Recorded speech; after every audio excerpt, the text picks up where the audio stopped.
You're not yet born again. You're still in sin. You still enjoy the dictates of sin.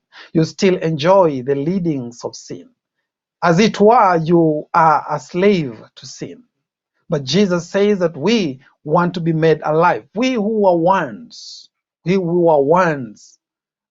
dead now have been made alive in Christ Jesus.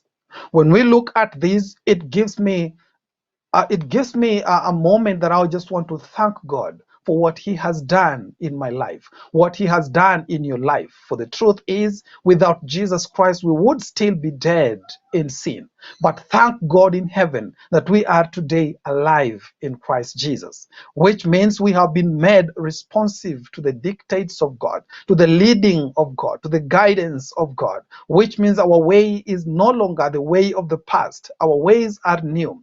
Just as our own self, our own as creatures, we are new creatures. The Bible says we are now those ones who are in Christ Jesus are new creatures. The past is gone. It is no longer there. The deadness is gone. The unresponsiveness is not there. We are alive in Christ Jesus. We are new creatures in Jesus Christ, which means we have a new assignment for the same in the name of Jesus Christ. So when it speaks specifically about us, it is us who are born again, who received Christ Jesus, who honored the word of God in John 3:16, that tells us when Jesus came, the purpose of him coming to the earth.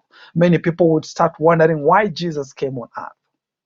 The simple reason that we have to know as pastors, as bishops, as congregants, as brothers and sisters is the truth in John 3:16, that God sent his only begotten Son, Jesus Christ, the Christ himself, the only begotten Son of the Father, the only precious thing, the most precious thing in the kingdom of heaven, the most precious thing in the heart of the Father, was sent to us, that those ones who believe in him shall not perish but have this everlasting life.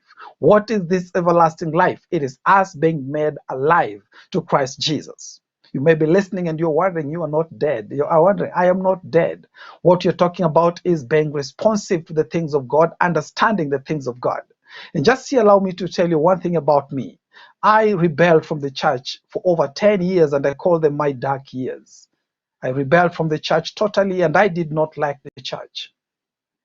Because at that particular time, I could not be able to understand anything. Even the simplest of stories in the Bible, even the simplest of scriptures in the Bible, I could not understand them. I could not even utter a prayer because I never understood anything. Nothing was coming to my mind. God is spirit, and those ones who are spirit will understand, communicate, and fellowship with God. For those ones who are not, they find it very difficult. And maybe it is part of us. Maybe it is some of us who are listening today, and maybe you do not understand anything about scripture. When people are speaking or preaching or praying, it's noise to you. Maybe it is because you are dead. You're dead. You're not responsive to the things of God. But God says our spirits have been quickened. They have been made alive, and we thank him and we glorify him because he has made our spirits alive. He has quickened our spirit from within us, and now we are able to understand. Now we are able to enjoy. Now we are able to rejoice. It is no longer noise, but it is a sweet smelling aroma every time people gather for fellowship. Every time people gather for fellowship in the mighty name of Jesus Christ. We are not supposed to be half dead and half alive in Christ Jesus. We are supposed to be thriving, fully alive in the presence of the King, in the presence of our Lord, in the presence of our Savior, in the presence of the Creator.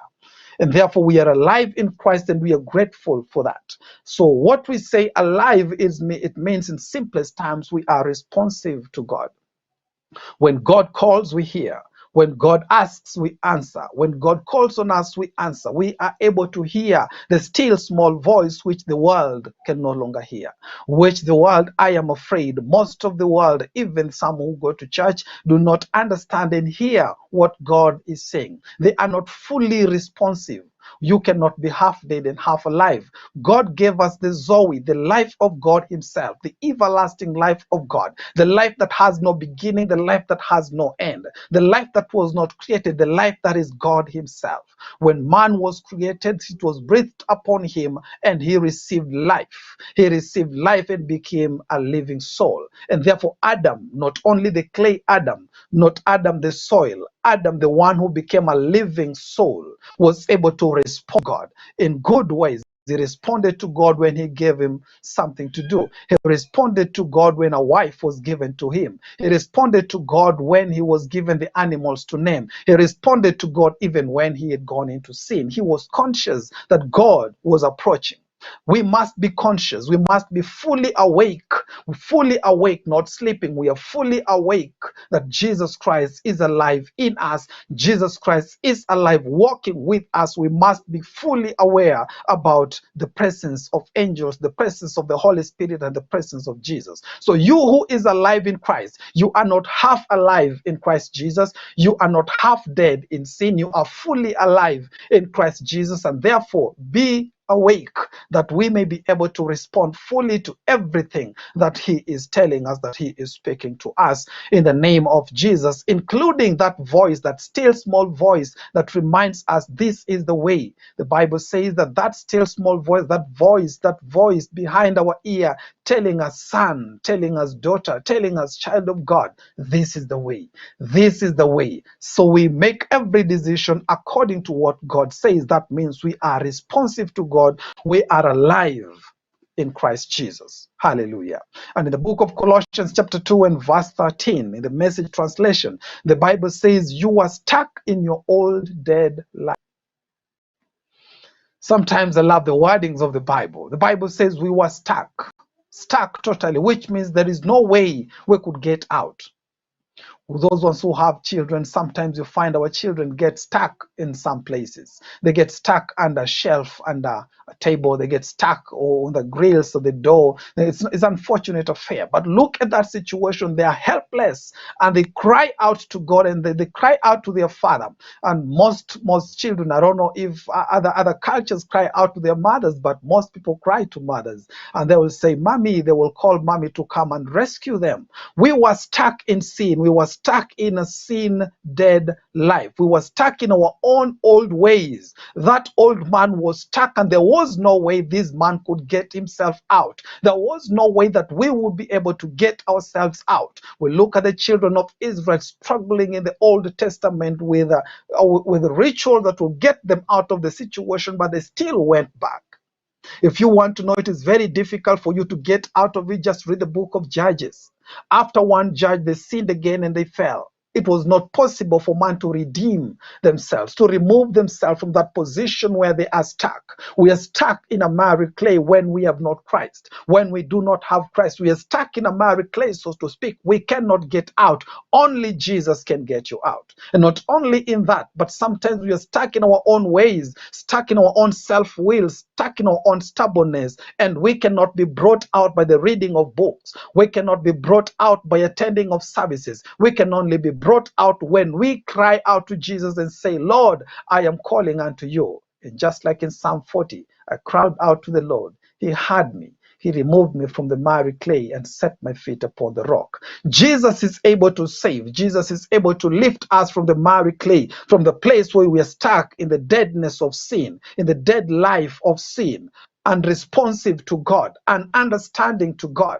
And that is one part where a man and a woman of God, a man and a woman of God, a daughter and a son of God could be able to gauge himself. And my question to you would be, if you are alive in Christ, are you fully responsive to the things of God? Are you fully excited about the things of God? We are living in a culture where everything must be short. Are you excited about services? Are you excited about fellowships? If you are, then you're fully alive in Christ Jesus, in the name of Jesus Christ. Praise be to God. The Bible says we were incapable of responding to God. We didn't have the capacity and the capability to respond to God however much we wanted. In that time where I had rebelled from the church, and I wanted to do something, and sometimes I really felt like I need God. I felt like there is a need within me, but I was incapable of responding to God. I would listen to crusades, I would even attend church services, but I was nothing. I was empty. I did not understand anything. I didn't have the capacity. I didn't have the capability of responding to God. It was difficult.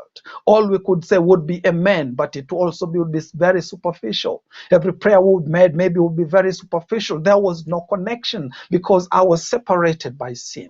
Praise be to Jesus. And therefore, in this incapability, God Himself sent His Son, Jesus Christ, who made it possible for you to respond to God, made it possible for me to respond to God. The moment I received Jesus Christ, I remember the first year of my salvation, I read through the Bible from Genesis to Revelation. Every page, every letter, every word in the Bible meant something because I was now alive. If you are not alive in Christ, it would be like someone who is Kenyan and doesn't ever speak Chinese, and someone comes and speaks Chinese to you. You cannot respond. So the word of God becomes something strange, something alien, because you do not understand the things of God, the service of God, giving in church, fellowshipping, singing, praying, fast becomes of no sense if you do not have Christ. But when you have Jesus Christ, these things connect. You connect with the heart of God and they start meaning something. So the Bible says we were incapable of responding to God. However much God called, we could not respond. However much He pulled us close to Him, we could not respond.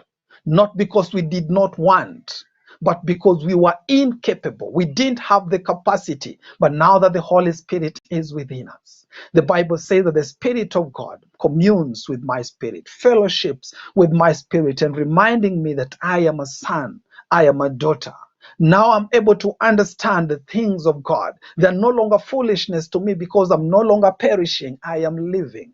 I am living and thriving in Christ Jesus, and we thank God for that. So, brother and sister, you are alive in Christ, and that means so much more to the kingdom of God. That means so much more to the person seated next to you. That means so much more to the people that you're living around. Because now that you are alive in Christ, you're able to respond on their behalf. You're able to stand on the gap on their behalf in the mighty name of Jesus. Give an example of Daniel. Daniel lived in a generation, in a country where people were not able, they were incapable of responding to God. God sent them dreams, but they could not understand or interpret these dreams. But because he was alive in Christ, the Bible said the Spirit of God and the Spirit of excellence was in him. And therefore, when a dream comes, it was possible for him. He was now capable by the Holy Spirit to be able to respond to God. And when he responded to God, he responded accurately. The Spirit of God never fails. The Spirit of God never lies. The Spirit of God is accurate because he is a person. Now the person living in me, the Spirit living in me, the Spirit of God himself, the Holy Spirit of God is God, living in me and is able to gives me the capacity and the capability to respond joyfully to the things of God. When we are called to do something for God, we run and we are excited about it. We become like David, who says, I was glad when I was told to go to the house of the Father. Are you happy about going to the house of the Father? Are you happy about serving God? You're still alive in Christ, and we want to thank God today that we are all alive in Christ Jesus. Let us live so. The Bible says God brought you alive. God made you alive. Right along with Christ Jesus. And in the Message translation, the Bible says, think of it. All sins are forgiven. Hallelujah. Once we are alive in Christ Jesus, then sin that blocks our ears, sin that blocks our eyes, sin that blocks our appetite for the things of God is all forgiven. Every separation that sin had brought in our life is been removed, has been removed, has been removed. All sins have been removed. In the name of Jesus, we are pure. Our hearts now are not corrupted with other voices. Our heart and our minds are not corrupted with other voices. We hear the still small voice. However much the world will scream, we are able to hear the voice of God.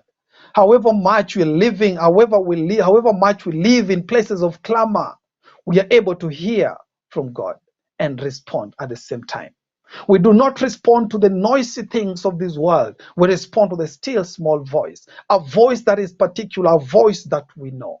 Praise be to Jesus. Elijah was there, and he was listening to these voices. And there was the earthquake, there was the wind, there was the fire, there were all these things, and they created a lot of clamor. But in them, there was no God. My question to us today, who are alive in Christ Jesus? We have lots of noises out here. Are we able to pick out the voice of God? Those who are alive in God are alive for a purpose. And one of the purposes you are alive for is be able to sift these voices, separate the clamor from the voice of Christ, so that we're able to tell the world this is what God is saying. This is what God is saying. Here is where God is leading us. Let us not follow the clamor. Most of the people now are following a lot of clamor, a lot of noise, a lot of things that people are saying. Let us not follow them. What is God saying? You who is alive in Christ must be able to follow the voice of Christ. In the book of John 10, if you read from verse 1, John chapter 10, from when you're reading from verse 1, we are told about a good shepherd. A good shepherd who comes in the right way. A good shepherd who, when he speaks, his sheep know his voice. He knows the name of the sheep. They know the voice of the sheep, the name of the sheep, and the sheep know his voice. They don't follow strangers. We have a lot of strangers today. And that is why I want to remind us we are alive in Christ Jesus. And since we are alive in Christ Jesus, we don't have to follow the voices out there, the voices of strangers, the voices that don't come from God, the voices that don't enhance the gospel, the voices that don't build our faith, the voices out there, the voices that don't speak of the good news, the good news that sets free, the good news that binds and heals, the good news that sets free the prisoners, the good news of God who tells us who God is in our lives. So we have a lot of clamor out there, but the Bible says those who belong to the fold of God, those who belong to the sheepfold of God, they know the voice of Jesus. They know this voice. They can pick it out. Many shepherds can call out at the same time, but every sheep knows the voice of its shepherd. Question: do you know the voice of your shepherd?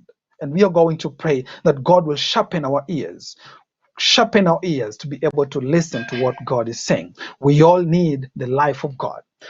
This life that we are living now, if we live it the way we are living, if we live it on our own accord, in our own leading, in our own response to the natural things of this world, we will fail, we will be depressed, we will be hopeless, we will be disappointed. But when we follow the life of God, the leading voice of God, the life of God within us that connects with God in heaven, God himself living in us and telling the world that it is no longer me who lives, but Christ who lives in me. No longer me who guides myself, but Christ who guides me. I am surrendered to this voice of my commander who leads me. Then when we do that, our lives will be prosperous. When we do that, our lives will be peaceful. When we do that, we'll be able to help the community around us in the name of Jesus. And therefore, we all need the life of God. Anyone living on this planet, whether they are proclaimed atheists, it doesn't matter. We all need the life of God. We don't get the life of God from any other part. We don't get it from going to theological colleges. Going to colleges is good, but you don't get this life by going to school. You get this life by receiving Jesus Christ. For those ones who say there is no God, is because you are incapable of responding to his love. You don't have the capability to respond to the love and the hope that he gives. You're not capable to respond to his warmth, to his embrace. You're not capable to respond to it. Not because you don't want it. Everyone longs for this life. God is alive. Jesus is alive, and we need to be able to respond to Jesus Christ in the mighty name of Jesus. So when we are dead in sin, but we are alive in Christ, we're now able to respond to him, and Jesus is living in us. Praise be to Jesus. Praise be to God. He is a good God. The Bible says in Adam we are dead, but in Christ we are dead in Adam, alive in Christ Jesus. Adam, when we dead in Adamic nature, we cannot be able to fellowship with him. We are not able to enjoy teachings like these ones. We would rather enjoy the drama than the word. But when we are alive in him, we are able to listen, to sit down and to listen in the name of Jesus Christ. The Bible tells us in the book of 1 Corinthians chapter 15 and verse 22, the Bible says everybody dies in Adam. Everybody is corrupted in Adam. Every person's life is deteriorating when they live in the Adamic nature. But everybody comes alive in Christ Jesus. Let me put it this way. Everybody who lives in the Adamic nature, whether you go to church or not, whether you're a church leader or not, but the moment you embrace the Adamic nature, you are deteriorating. Your life is not improving. You're not alive. You cannot respond. You're not able to make decisions that are Christ decisions. Your mind is not the mind of Christ. But the Bible says everybody who comes to Jesus is made alive in Christ Jesus. The vitality in his life increases. The desire and the thirst for his word increases. The desire for the things of God increases. The sensitivity to his voice increases. In the NLT translation, the same scripture, 1 Corinthians chapter 15, verse 22 says, just as everyone dies because we all belong to Adam, everyone who belongs to Jesus Christ, everyone who belongs to the Christ will be given new life. Praise be to Jesus. It's no longer the old life. It is the new life, which means our lives will be evident. The way we live, there is an evidence that Jesus continues to live in us. There is an evidence that Jesus is thriving in us. There is an evidence that Jesus is doing something through us. Why? Because we no longer belong to Adam, but we belong to Jesus. Just as we belonged to Adam, we didn't do anything to belong to Adam. And therefore, there is nothing that we have done personally, from our personal levels to belong to Jesus. It is him who was sent. It is him who died on the cross, who knew no sin, but died on the cross. He died on the cross and made us righteousness of God. We are alive in Christ Jesus. We've been given the new life. And this new life is the life of Jesus himself, the Zoe of God. So we are saying in the Adamic nature, you cannot fellowship with God. And at this particular time, my heart goes to those people whose heart is fainting towards fellowship, whose heart is fainting towards the things of God. It's a time to look inward and see if there is anything that prevents you from worshiping him. Anything that is standing on your way, anything that prevents you from worshiping him in freedom. You must look at that, because the God life cannot be mixed with the dead life. The God life that we need cannot be mixed with the sin life. We should look in ourselves and be able to respond to that voice. Every child of God is confident about a scripture. They come to God boldly. They come to God boldly, to the throne of God boldly, because they want to respond to the voice of God. This scripture of 1 John chapter 1 verse 9 is alive in them. It's a scripture that is true to them. Every time they have fallen short of his glory, they will come to God because he's just, he's faithful to forgive us and to cleanse us from all unrighteousness. So our response to God is not only to do good things, to do good things for people. Our response to God is always that we are able to make ourselves, not to restore ourselves, but to bring ourselves close to God when we have strayed or when we have gone far away. When we have gone far away from him because of sin, when we are separated because of our sin, we are able to come back to him and we say, give us. Because we are alive to him, we know that name belongs to us. God belongs to us. As we belong to this family, we go back to God and we say, Father, I have sinned. Come like the prodigal son. When he was living away from the boundaries of grace and he was squandering his money, he was dead to sin. He was dead in sin. He was not responsive to his father, not responsive to his love. But when he came back to his mind, he said, I'm going back to my father. I am going back to my family. I am going back to where my life was given, and I will receive my forgiveness from there. When he came back running to his father, the father responded to him. He responded to the father's embrace. What I am talking about is some of us have become some people, and many people that you may be knowing, or maybe the people who are watching, maybe you have run and you're not responding to the embrace of the father. When he was leaving the family, he was not responsive to the embrace of the father. It was the family was agitated. The relationship between him and the Father was agitating. He wanted to run away and have his own freedom. Brothers and sisters, we who are alive in Christ cannot have any other freedom. Our freedom is in Christ Jesus, with Christ Jesus, walking with him and him working through us. That is the freedom that we have. We cannot seek our freedom. We cannot seek our independence from him. We in Jesus Christ depend on him.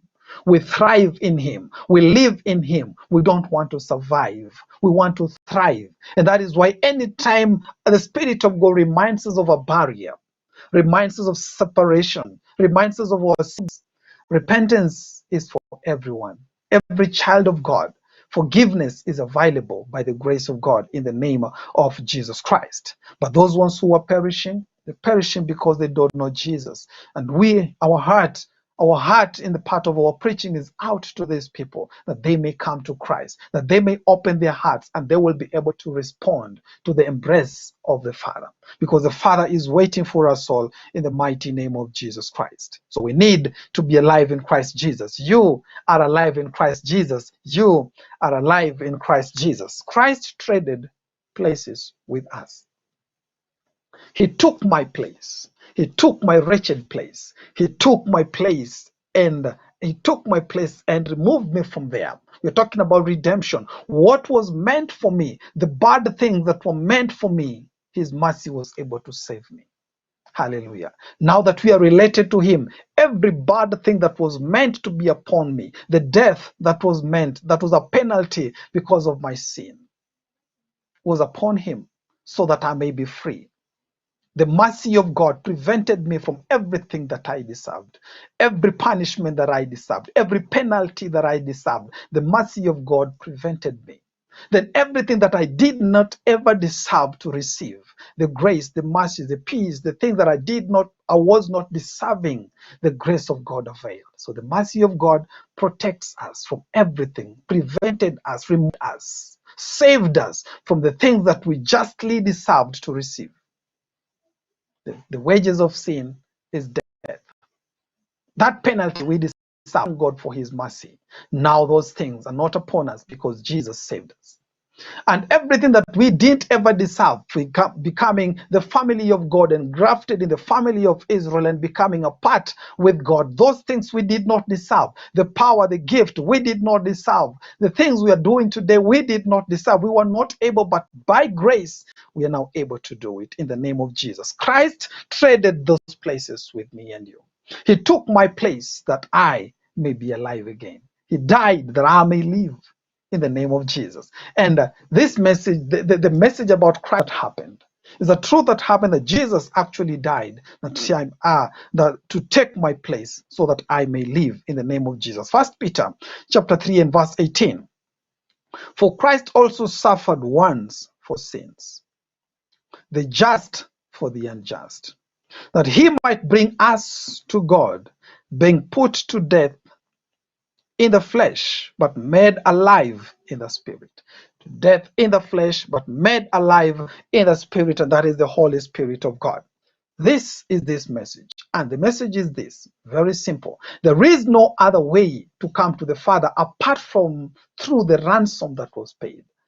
The just person taking the place of the unjust. That place that Jesus has taken for you and for me, that place, that is the only avenue that we might be brought to God.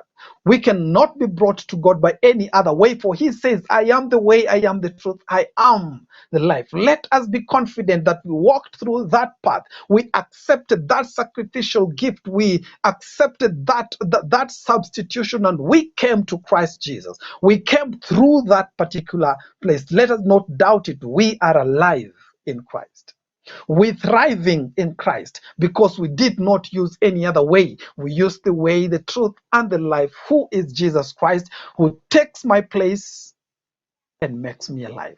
He takes the place for death, and I am living. Every place of sickness, and I am healed. Every place of suffering, and I am given hope. Every place that I was put aside, drawn and far away from God, and now I am close to God. He has traded place with you. Praise be to Jesus. So every good thing that flows from heaven now, everything that flows from heaven now, we are in the house of the Father. We are receiving it from God. When we are praying, we need to pray, and we need to be able to, we need to have this confidence that we are alive in Christ Jesus. And therefore, what we see is true. What we hear in his voice is true. We are able to respond to everything that God has given unto us. I bring this message because there may be also someone who has tried to be healed for a long time, but they feel they don't deserve. They believe they're dead in sin. They don't have this confidence that they are alive in Christ Jesus. I give you the confidence, the assurance that if you came through Christ Jesus, if you came through Christ Jesus, you are alive in Christ, and therefore you are part of the family. The bloodline of Jesus Christ runs through you, and everything the Father says you receive belongs to you because you deserve it. You deserve it not because you're good, but because of His grace. You deserve it not because you're good, but because of His grace. And we thank God for that. When we realize the aspect which you're talking about, the things which you're speaking about, we will be more thankful to what God has done in this life. We will be more thankful to what God has given unto us. We will be more thankful to the things that He has prepared for us. For every person who is living, this is the truth about life. Life needs to be sustained. Grace will sustain it. Life needs to be protected, then grace will protect us. Life needs to grow and increase, then grace will make us increase and grow. In this life, we are feeding on the grace of God. We are feeding on the finished work of Christ Jesus. A life is not sustained in a coffin. A life is sustained in the field of praise and rejoicing. This life that we are living, we are not locked in one place. We are thriving in the kingdom of God, which is vast. We are not thriving in just one location. We can thrive everywhere because the grace of God is sufficient. We are not thriving in our own capability. We are thriving in the beyond capability, the overflowing capability that the grace of God has availed. That the things which the world cannot do for us, we can now do because we are alive in Christ Jesus. The things that formerly we were not able to do, now we do in Christ Jesus. By His power, by His grace, we are able to do it. And everything that we are doing through the power of God that works in us, we are doing exceedingly abundantly. We excel because of the grace, because of the life, because we are alive in Christ Jesus. We were static, but now we are moving because of the life of God in us. Let us appreciate the life of God in us that has quickened our spirit, and now we can proclaim and declare that we are alive in Christ Jesus. Brother and sister, I give you this again. You are alive in Christ Jesus. The fact that you stopped for a moment just to listen to the word of God, there was a thirst in your heart. You are alive in Christ Jesus. Don't survive, thrive. Don't survive, thrive. Don't just be there. Make sure you live life that Jesus has given you. He says, for I have come, John 10:10, I have come that I may give you life and life more abundantly. In the days that we were living in darkness, those days that we were living in darkness, those were the days where everything was being stolen from us, everything was being killed in us, and everything was being destroyed in us. Those moments where we are living in sin, we were living in places where we were not responsive to the things of God, we were dying, we were stolen, and we were being destroyed. But now in this other place where we are living in the life of God, we are living with the Zoe of God, that Jesus came to give us life, and life extravagantly, life more abundantly. This life we are living, there is no more stealing, there is no more dying, not even the death that people are afraid. The Bible says those ones who are in Christ don't die, they just sleep. For our life is forevermore. We have begun our everlasting life today. We are living it today. And in the living this life in Jesus Christ, in the life of God that we've been given, there is no sickness, there is no disease, there is no death, there is nothing that is negative. There is no stealing, there is no killing, there is no destruction, only thriving. Life extravagant. Live a life of Christ Jesus. This is the life we've been given. Let us no longer embrace the life where things are being stolen from us, What I mean is your peace is being stolen. Your love is being stolen. Your hope is being stolen. Everything's being stolen. Then death begins to come in your life and dying. You're dying slowly and slowly. No, you need to thrive. Then your things are being destroyed. Your future, your dreams, your destiny is stolen and being destroyed. No, that comes to a stop when we are alive in Christ, because now we can hear. He can give us direction. If you're walking in places of stealing, in places that are not worthy to be walked in, then we are saying, no, we are not going there. If the devil comes to steal our peace, we say, no, he's not stealing our peace. When someone comes to steal your hope, you say, no, you cannot steal my hope in Christ Jesus. Because I am alive, I know what God says. I know what He has done in my past. I know what He's doing today. I know what He is doing today. I know what He is doing right now. I know what He will do tomorrow. He has good plans for you, for all of us. So let us thrive in Christ Jesus. Let us forget the former life. Let us live a life extravagant, a life by the Spirit of God, in the mighty name of Jesus. The suffering was not in vain. The suffering was not in vain in the name of Jesus Christ. So every one of us, as I said in the beginning, as we come back to that point, as we close, we're coming back to that place where we were saying every one of us needs freedom. But the big question is, what do you need this freedom for? Most of us will say, now I need this life. Yes, you're receiving this life, and I thank God that your heart is open to receive this life. But the question is, what for? And for you who thrives and celebrates, you're celebrating together with us that we are alive in Christ Jesus. My question is, what for? 1. We go back to Genesis, why God created man. Chapter 1, verse 26 to verse 30. You're reading those scriptures. Reading those scriptures in Genesis, you realize there are things God says now. God said, let us make man in our image according to our likeness. Let them have dominion over the fish of the sea, over the birds of the air, and over the cattle, over all the earth, and over every creeping thing that creeps on the earth. So the Bible says in verse 27, so God created man in His own image. The image of God, He created him. Male and female, He created them in the mighty name of Jesus. 28, the Bible says, then God blessed them. Hallelujah. Then God blessed them. This does not mean that God threw a gift to them. No. This means that God blessed them with His life. God blessed him with capabilities. God blessed them with giftings and everything. Why? He said, and God blessed them and said to them. He spoke over their lives. This is where Jesus came to restore us. This is why God created man. And now Jesus dying on the cross and giving us the life of God, being alive in Christ Jesus. We are coming back to this point. And this point is this. Jesus speaks back to us and says, now you are restored to this place. You are alive for this purpose. You are alive because of this. Be fruitful and multiply. Fill the earth and subdue it. Have dominion over the fish of the sea, over the birds of the air, over everything that moves on the earth. God is speaking this, and I speak this over your life today, that we must go back to that place. 3 things God has mentioned there. 3 things God has mentioned there. 1, God has said we've been given power and authority.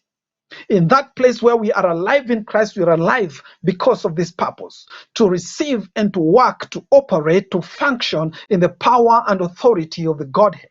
We are operating in that particular place in the name of Jesus, not in our own name, not in the names of our denomination, not in the names of our ancestors, but in the name of Christ Jesus, who is the mediator, who brought us back to God and gave us this life. We are given power and authority to operate and to function in power and to function in authority.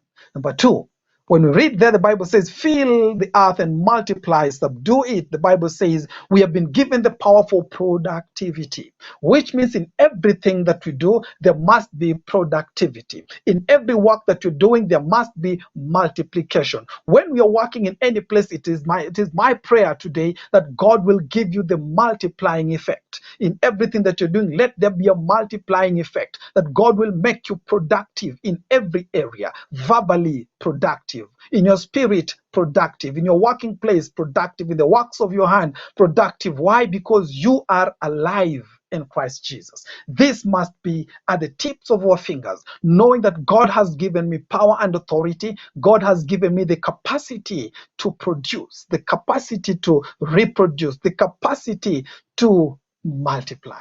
Praise be to Jesus. And be fruitful.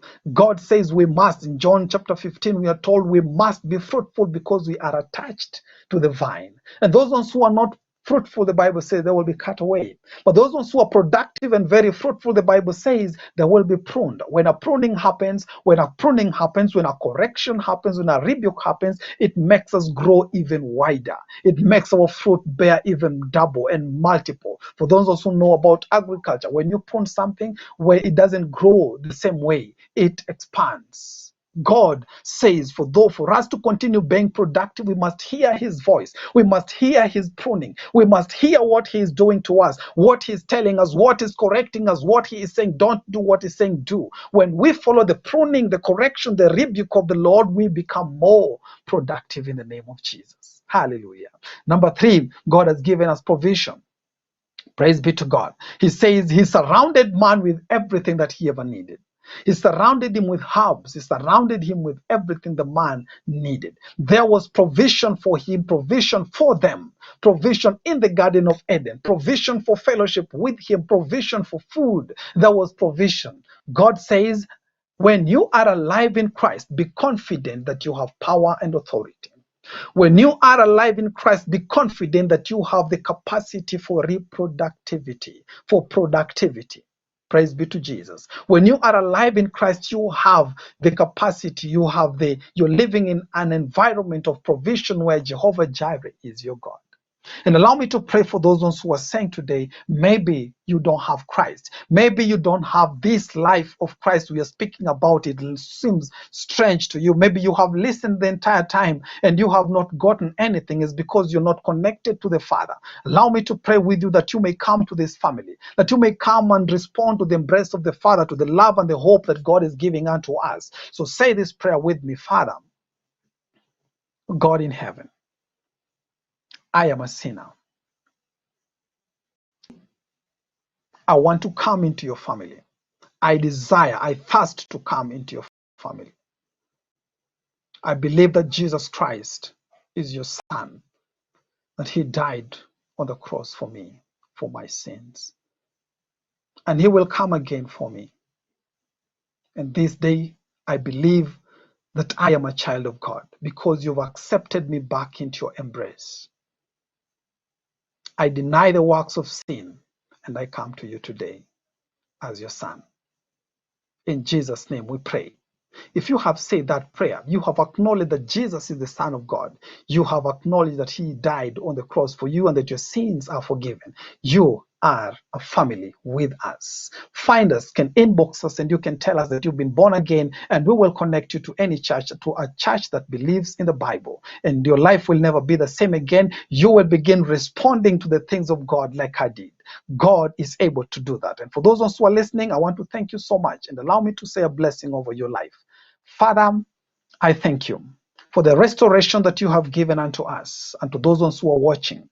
Father, I want to pray that King of Glory, you will remember them and they will be confident, oh Father, that you have already restored them, that they are alive in you, that they may not forsake and forget what you have promised them, that they've been restored to the place of productivity, that Lord, make them productive, let them go out and multiply. The Bible says, go out and multiply. Father, as they go out to multiply, let your grace be sufficient. Let them be fruitful and let there be no stagnation in the name of Jesus. Father, I pray for provision, financial, social. I pray for provision over their life and promotions in their life, oh God, that you will surround them, oh God, with provision that will be peaceful, oh Father.